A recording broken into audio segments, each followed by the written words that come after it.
തരൂർ ഇത്തവണ കൂടി ജയിച്ചാൽ പിന്നെ പിടിച്ചാൽ കിട്ടില്ല. തിരുവനന്തപുരത്തെ അനിഷേധ നേതാവായി മാറും. മാത്രമല്ല ഹൈക്കമാൻഡിൽ നല്ല പിടിയുള്ളതിനാൽ ക്യാബിനറ്റ് മന്ത്രി വരെ ആയേക്കും.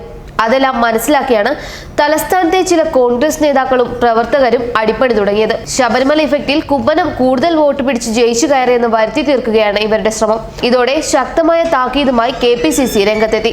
തിരുവനന്തപുരത്തെ UDF സ്ഥാനാർത്ഥി ശശി തരൂരിന് വേണ്ടിയുള്ള പ്രചരണ പ്രവർത്തനങ്ങൾ തൃപ്തികരമല്ലെന്ന് KPCC പറഞ്ഞു. തരൂർ തോൽക്കുന്ന സാഹചര്യമുണ്ടായാൽ ജില്ലയിലെ പ്രചാരണ ചുമതലയുള്ള നേതാക്കൾക്കെതിരെ നടപടിയുണ്ടാകുമെന്നാണ് KPCCയുടെ അന്ത്യശാസനം. തിരുവനന്തപുരത്തെ മുൻ MP ആയിരുന്ന VS ശിവകുമാറും തമ്പാനൂർ രവിയും അടക്കമുള്ളവരാണ് ഇതിന് പിന്നിൽ കളിക്കുന്നതെന്ന് ആക്ഷേപമുണ്ട്. കഴിഞ്ഞ നിയമസഭാ തിരഞ്ഞെടുപ്പിൽ കുമ്മനം രണ്ടാമതെത്തിയ വട്ടിയൂർക്കാവ് മണ്ഡലത്തിൽ ശശി തരൂരിന്റെ പ്രവർത്തനങ്ങൾ ഒട്ടും കാര്യക്ഷമമല്ല. നോട്ടീസ് വീടുകളിലെത്തിക്കാൻ പോലും പ്രവർത്തകരില്ല. ബൂത്ത് തല പ്രവർത്തനങ്ങൾ നിർജ്ജീവമാണ്. തീരദേശ മേഖലകൾ കേന്ദ്രീകരിച്ച് മാത്രമാണ് തരൂരിന്റെ പ്രചരണം. വട്ടിയൂർക്കാവ് മണ്ഡലത്തിലെ കുടപ്പനക്കുന്ന് ഭാഗത്ത് തരൂരിന്റെ തിരഞ്ഞെടുപ്പ് പ്രവർത്തനങ്ങൾ പേരിന് പോലും ആരംഭിച്ചിട്ടില്ലെന്ന് പ്രദേശത്തെ കോൺഗ്രസ് അനുഭാവികൾ പറയുന്നു. തങ്ങളുടെ ചിലവിൽ തരൂർ ജയിച്ചു കയറേണ്ടെന്നാണ് തലസ്ഥാനത്തെ കോൺഗ്രസ് നേതാക്കളുടെ നിലപാട്. അപകടം മണത്തെറിഞ്ഞാണ് KPCC ഇടപെട്ടത്.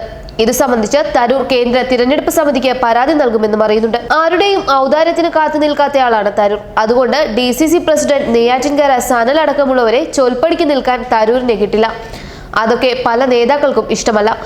രാഹുൽ ഗാന്ധിയുമായും കോൺഗ്രസ് പ്രവർത്തക സമിതി അംഗങ്ങളുമായും അടുത്ത ബന്ധമുള്ള തരൂരിന് ഇവരുടെയും അടുത്ത് തലതാഴ്ത്തേണ്ട കാര്യമില്ല.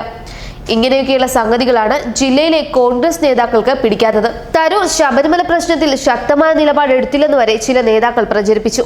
അതിന്റെ ചുവട് പിടിച്ചാണ് ചില BJPക്കാർ നായർ വാട്സ്ആപ്പ് ഗ്രൂപ്പുകളിൽ തരൂരിനെതിരെ വ്യാജ പ്രചരണം അഴിച്ചുവിട്ടത്. അദ്ദേഹം അതിനെതിരെ തിരഞ്ഞെടുപ്പ് കമ്മീഷന് പരാതിയും നൽകിയിരുന്നു. സ്വന്തം സ്ഥാനാർത്ഥികളെയും ഘടകകക്ഷി സ്ഥാനാർത്ഥികളെയും കാലുവാരുന്നതിൽ തലസ്ഥാനത്തെ കോൺഗ്രസ് നേതാക്കൾ പണ്ടേ വിദഗ്ധരാണ്. വീരേന്ദ്രകുമാറിന്റെ ജനതാദൾ UDFിലായിരുന്നപ്പോൾ നേമം നിയമസഭാ മണ്ഡലത്തിൽ നിന്ന് കഴിഞ്ഞ തവണ മത്സരിച്ച സുരേന്ദ്രൻ പിള്ളയ്ക്ക് സ്ഥിരം വോട്ടുകൾ പോലും നൽകാതെ രാജഗോപാലിനെ വിജയിപ്പിച്ചവരാണവർ. KPCC നിയമിച്ച അന്വേഷണ കമ്മീഷൻ ഇക്കാര്യം കണ്ടെത്തിയെങ്കിലും യാതൊരു നടപടിയും അന്നത്തെ സംസ്ഥാന അധ്യക്ഷൻ VM സുധീരൻ കൈക്കൊണ്ടിരുന്നില്ല. അന്ന് കോൺഗ്രസിന് 20,000 വോട്ടാണ് കുറഞ്ഞത്. 2014 ലോക്സഭാ തിരഞ്ഞെടുപ്പിൽ കോൺഗ്രസിന് നേമത്ത് 32,362 വോട്ട് കിട്ടിയിരുന്നു. ഇക്കാര്യങ്ങളെല്ലാം സുരേന്ദ്രൻ പിള്ള പുറത്തുവിട്ടിരുന്നു. ന്യൂസ് ഡെസ്ക് മലയാളി വാർത്ത.